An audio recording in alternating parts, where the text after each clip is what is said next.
함께 읽고 들을 하나님의 말씀은 다니엘서 1장 1절부터 2절입니다.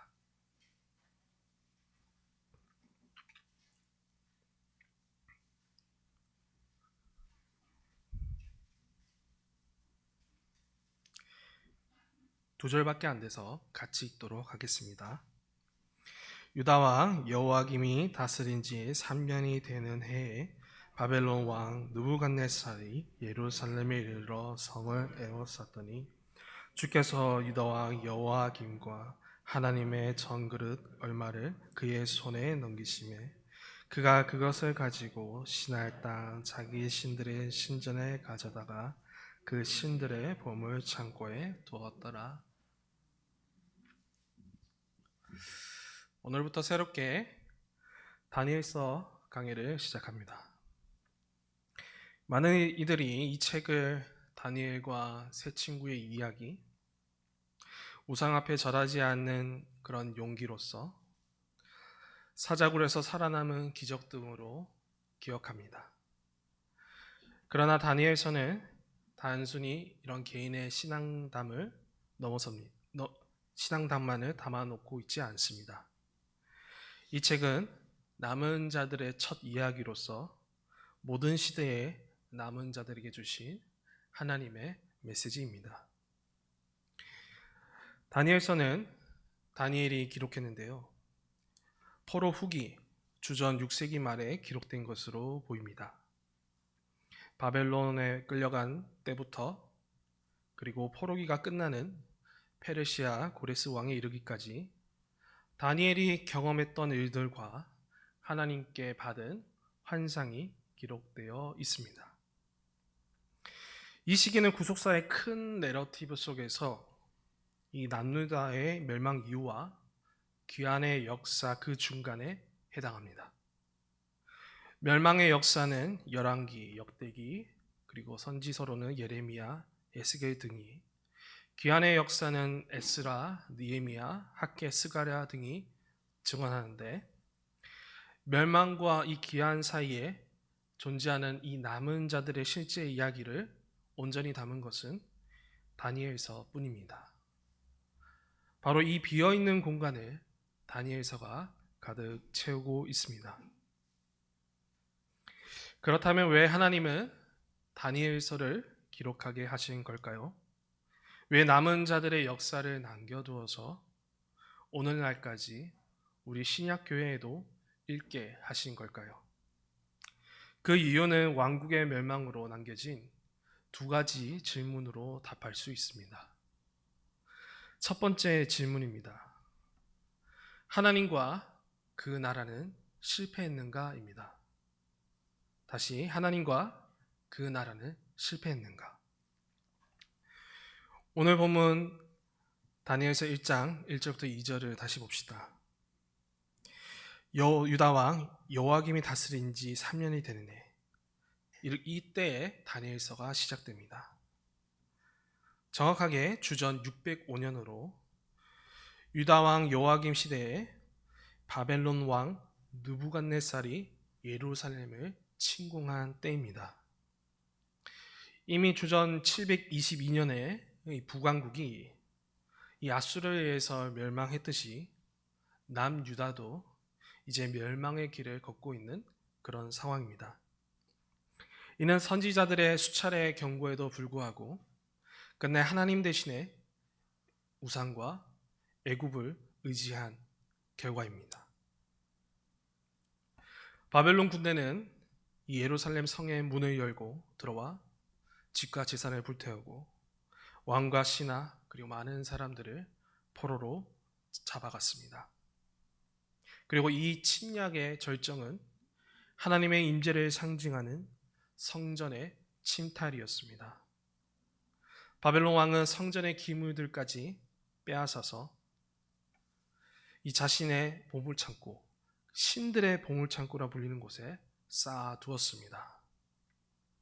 즉 이방의 신들과 함께 두며 자신이 정복한 여러 지역들의 신들의 물건들을 모아두는 그곳에 이 성전의 기물들까지 함께 두면서 하나님의 이름을 욕되게 하였고 하나님조차도 이 바벨론 왕 앞에 무력하다는 메시지를 만천하에 퍼뜨렸습니다. 이런 참혹한 현실은 당시 모든 이스라엘 백성에게 커다란 충격이었습니다. 다윗 언약을 신뢰했기 때문에 왕국이 결코 무너지지 않을 것이라고 기대했기 때문입니다. 예레미야서만 보더라도 백성들은 그러한 확신에 사로잡혀 있었습니다. 그렇기 때문에 예레미야, 그 선지자 예레미야의 선포와 그 메시지를 거부하고 박해했죠. 그러나 현실은 기대와 달랐고 모든 것이 산산이 부서졌습니다. 바벨론의 칼 앞에 모두 속수무책으로 무너졌고 모든 희망이 박살나 버렸습니다. 그래서 백성들 마음속에는 하나님, 우리는 이렇게 실패하는 것입니까? 왜 우리 왕국은 멸망할 수밖에 없었습니까? 왜 우리를 버리신 겁니까? 라는 깊은 절망과 질문이 자리 잡았습니다. 하나님이 이 절망적 질문에 한 역사로 답하게 되는데요. 바로 오늘 우리가 살펴보게 되는 이 다니엘서 이 남은 자들의 역사를 통해서 답하십니다. 나는 실패하지 않았다. 나와의 언약을 깨고 떠난 건 너희들이다. 너희들이 실패했고 이제 다시 내가 살릴 테니 나를 보아라. 나를 주목하라는 그런 답이 있는 위대한 구속사를 그들에게 펼쳐 보이십니다. 이러한 하나님의 위대한 섭리의 손길이 다니엘서를 통하여서 드러납니다. 모든 것이 끝난 것 같았던 폐허 위에서 하나님이 열방을 주권적으로 다스리신다는 참 통치자요 참 왕이심을 선포하고 그리고 그들에게 계시합니다. 또한 하나님은 실패가 없는 분이요 모두가 거룩한 뜻 안에서 섭리하고 있다라는 것을 밝히 드러내고 있는 책이 이 다니엘서입니다. 그래서 다니엘서는 크게 두 부분으로 진행됩니다. 1장부터 6장까지는 궁정 이야기, 그리고 7장부터 12장까지는 환상입니다. 먼저 1장부터 6장 이 궁정 이야기는 다니엘과 그리고 세 친구 이들이 바벨론과 페르시아 제국의 궁정에서 겪은 위기를 다룹니다. 그러나 이 이야기의 주인공은 다니엘이나 그리고 그 친구들이 아니라 보이지 않게 역사하시는 하나님이십니다. 하나님께서 왕의 마음을 움직이시고 꿈을 해석하게 하시며 풀무불과 사자굴에서도 건져내십니다. 이는 하나님께서 이들을 보호하고 계시고 바벨론과 페르시아라는 거대한 제국의 그늘에서도 돌보고 계신다라는 그런 소망과 승리의 메시지를 강력하게 선포하고 있습니다. 다음 뒷부분 7장부터 12장 이 환상에서도 하나님의 큰 뜻이 드러납니다. 수많은 제국들과 왕들과 비교될 수 없는 그런 분이심을, 모든 걸 다스리고 계심을, 또한 다니엘서의 하이라이트인 메시아, 곧 인자 그리고 기름 부음 받은 자의 등장을 예고하면서 성도들이 나라를 받도록 하신다라는 큰 승리를 약속하고 계십니다. 이를 통해서 하나님의 나라는 실패하지 않았고 장차 완성될 것이라는 이 견고함을 보여주고 계시죠. 심지어 이 왕국의 멸망조차도 다 하나님의 손안에 있음을 말씀하십니다. 오늘 본문 2절을 봅시다. 2절의 주어가 어떻게 되고 있습니까? 바로 주께서입니다. 모두가 실패한 일이라고 말한 그 일을 지금 주께서 행하고 계십니다. 다 모든 것이 거룩한 뜻대로 이루어져 선한 것으로 완성된다라는 그런 궁극적인 메시지를 하나님께서 다니엘서를 통해 이 남은 자들에게 전해주고 계십니다. 주 안에서 사랑하는 여러분, 신약교회와 성도는 이 마지막 완성을 향해 가는 때에 속했습니다.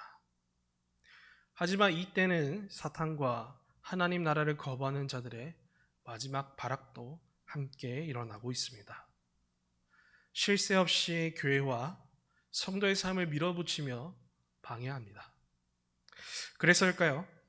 때로 우리 스스로가 먼저 포기할 때가 많습니다. 주어진 거룩의 삶을 점점 뒤로 미루고 보이지 않지만 확실한 그 하나님의 역사와 그 섭리를 더 이상 신뢰하지 못합니다. 그러니 우리는 다시 다니엘서를 주목할 수밖에 없습니다. 절망으로 가득 찬 남은 자들에게 소망을 들려주었던 그 말씀을 우리도 같이 듣고 누려야 합니다. 마지막 때의 남은 자들로서 우리 주 그리스도의 다시 오심을 소망하고 하나님의 큰 역사를 신뢰하며 주어진 걸음을 걷는 그 승리의 나라 이야기가 우리 가운데도 펼쳐져야 합니다. 부디 이 남은 자들의 첫 이야기가 이제 우리의 이야기로 이어지길 주님의 이름으로 소원합니다. 이어서 두 번째 질문입니다. 남은 자들은 어떻게 살아야 하는가입니다. 왕국이 멸망하던 때로 다시 돌아가 봅시다. 예레미야 선지자는 거짓 선지자들과 치열하게 맞서야 했습니다.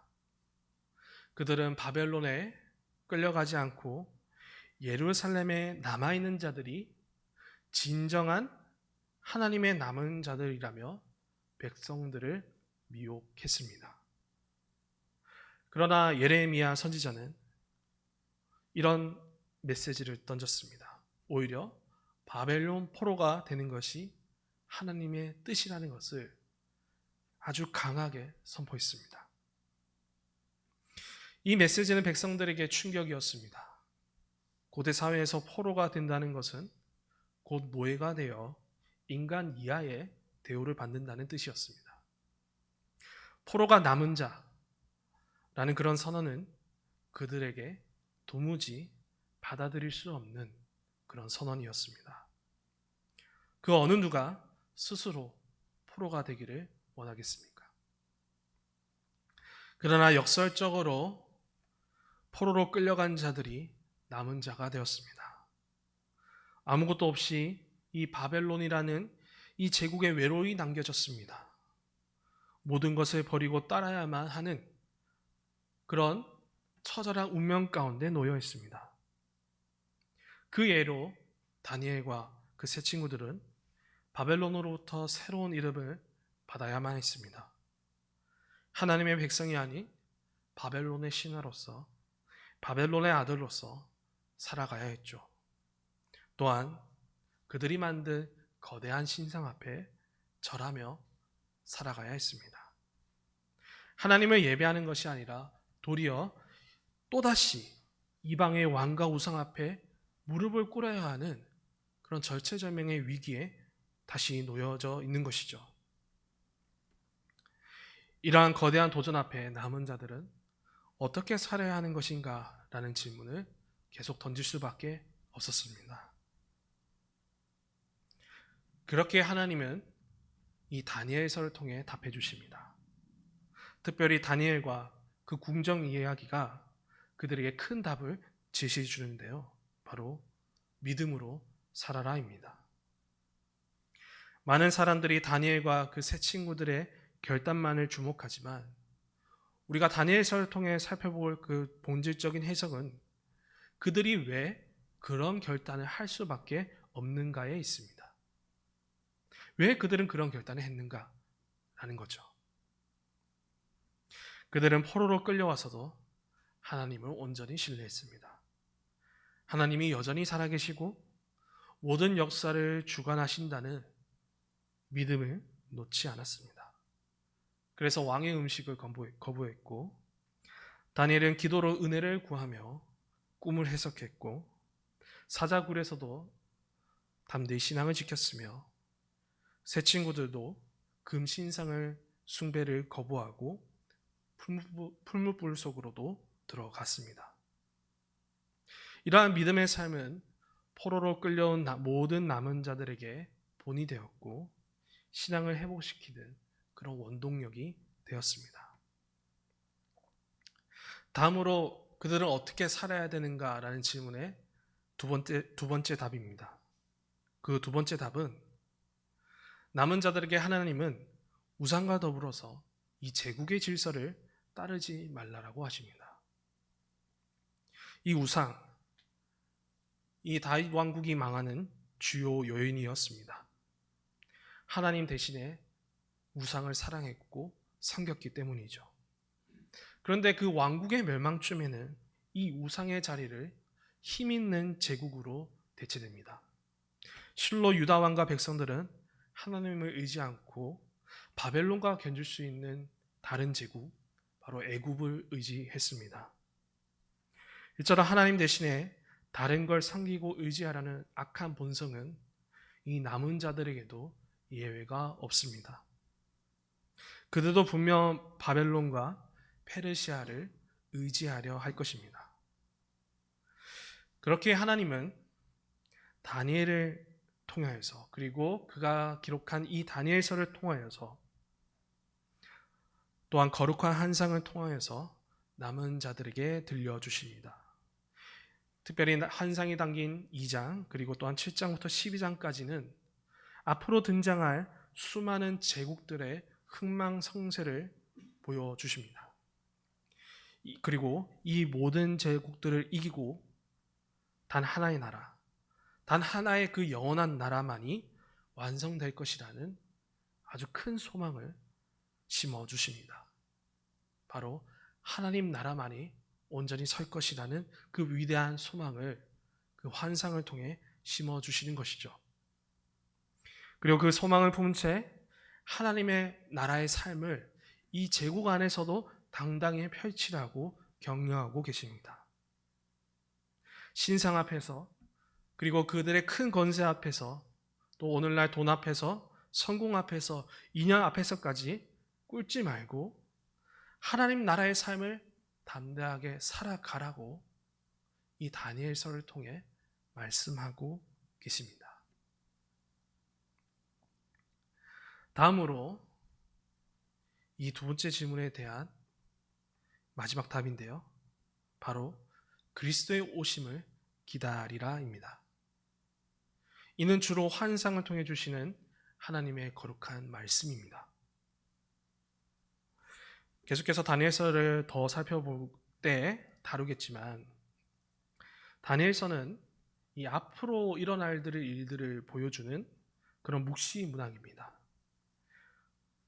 수많은 제국들, 바벨론, 페르시아, 그리고 헬라, 그리고 로마 제국 등 그 수많은 제국들의 흥망성쇠뿐만 아니라 메시아의 오심도 함께 예고하고 있습니다.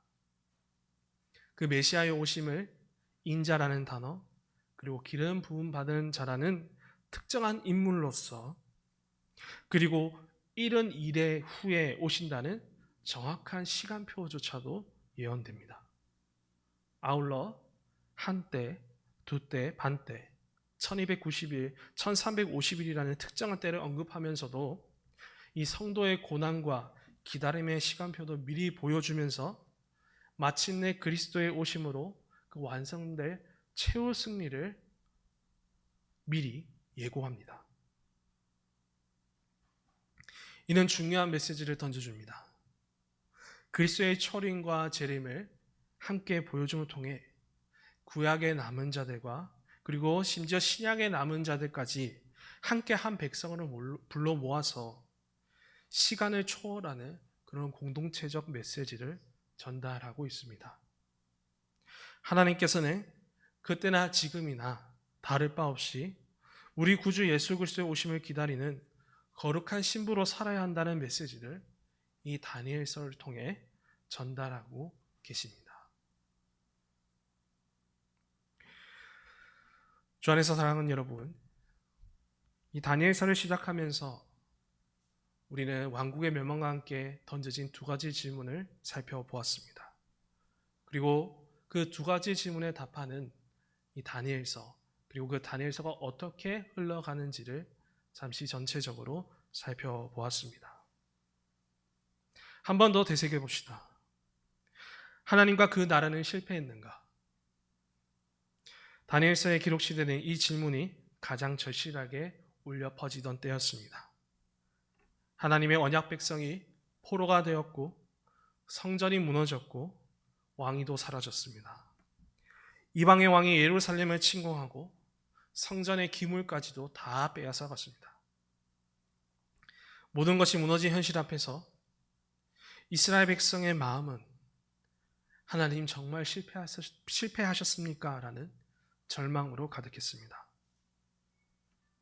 그러나 하나님께서는 이 다니엘이라는 인물을 통해, 그리고 그가 겪은 한 이야기를 통하여서 분명하게 선언하십니다. 하나님은 결코 실패하지 않으셨다. 오히려 인간의 죄와 그리고 언약의 파기를 심판하는 가운데서도 하나님께서는 주권적으로 역사를 이끌고 계심을 보여주고 계십니다. 더 나아가 이 다니엘서는 하나님의 나라가 죄와 그리고 세상의 제국들 앞에서도 결코 흔들리지 않을 것이며 분명 승리하게 될 것이다라는 강력한 메시지를 선포하고 있습니다.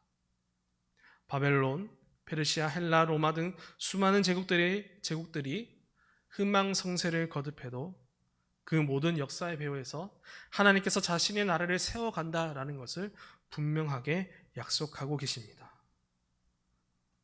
그 풍성한 환상을 통해서 이 메시지들이 아주 확고하게 전달되고 있으며, 이 나라는 영원한 나라로서 인간의 손으로 세울 수 없는, 그리고 어떤 권력으로도 무너뜨릴 수 없는 그런 나라가 세워진다라는 것을 전달하며 남은 자들에게 큰 소망을 심어줍니다.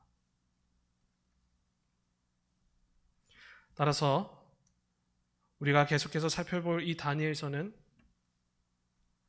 왕국의 멸망조차도 하나님의 실패가 아니라는 큰 소망을 보여주고 있습니다.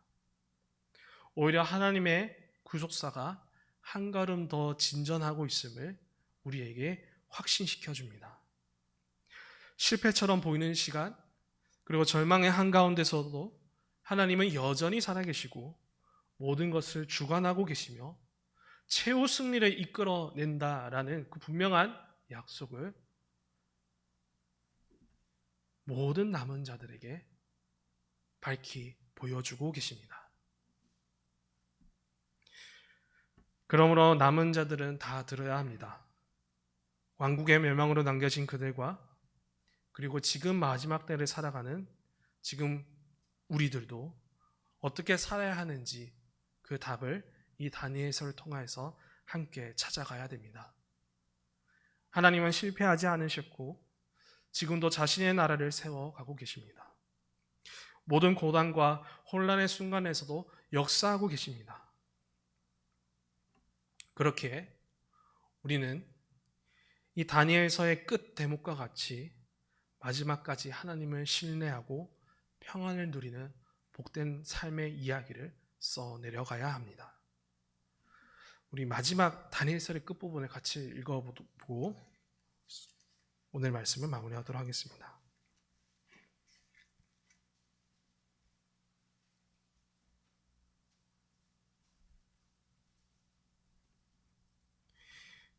(12장) 13절입니다. 같이 읽겠습니다. 너는 가서 마지막을 기다리라. 이는 내가 평안히 쉬다가 끝날에는 내 몫을 누릴 것입니다. 아멘. 환상을 다 보여주시고 그리고 마지막 때까지 다 보여주신 후에 하나님께서 다니엘에게 주시는 권면입니다. 그런데 이 권면은 단순히 그 환상과 연결되지 않고 다니엘서 전체와 연결되어 있습니다. 다니엘과 그 세 친구들의 이야기, 그리고 그 모든 환상들의 결론 끝에 어떻게 살아야 되는지를 보여주는 중요한 구절인 것입니다. 이처럼 하나님 나라가 보이지 않아서 그때와 같이 여전히 내 삶에 죄와 고난이 가득해서 모든 것이 실패하는 것처럼 보이는 그런 때라도 우리는 이 다니엘서 통해 주시는 그 하나님의 말씀과 소망을 붙잡아서 마지막을 기다려야 합니다. 그리고 그 마지막 기다림이 우리가 평안히 쉬는 그런 복된 삶이라는 것을 잊지 말아야 합니다. 세상은 한치의 앞의 일도 답해주지 않지만 하나님은 모든 일의 완성을 답해주시면서 우리를 위한 구속의 이야기를 끝까지 써내려 가시기 때문에 우리는 그 하나님의 역사를 신뢰하며 여전히 그리고 끝까지 평안할 수 있기 때문입니다. 따라서 이러한 위로를, 이러한 격려를 이 다니엘서를 통해 누리고 끝까지 믿음으로 살아가는 모든 성도들 다 되시길 바랍니다. 주어진 거룩의 삶을 담대하게 살아가. 특별히 다니엘과 그 세 친구들의 모습을 보면서 우리의 믿음을 튼튼히 다지고 그리고 환상을 통하여서 하나님 나라와 그리스도의 다시 오심을 기다리며 좌로나 우로나 치우치지 않는 거룩한 삶을 살아내어 봅시다. 부디 이러한 하나님의 은총이 다니엘서를 나누는 그런 모든 시간 가운데 가득하길 주님의 이름으로 축복합니다.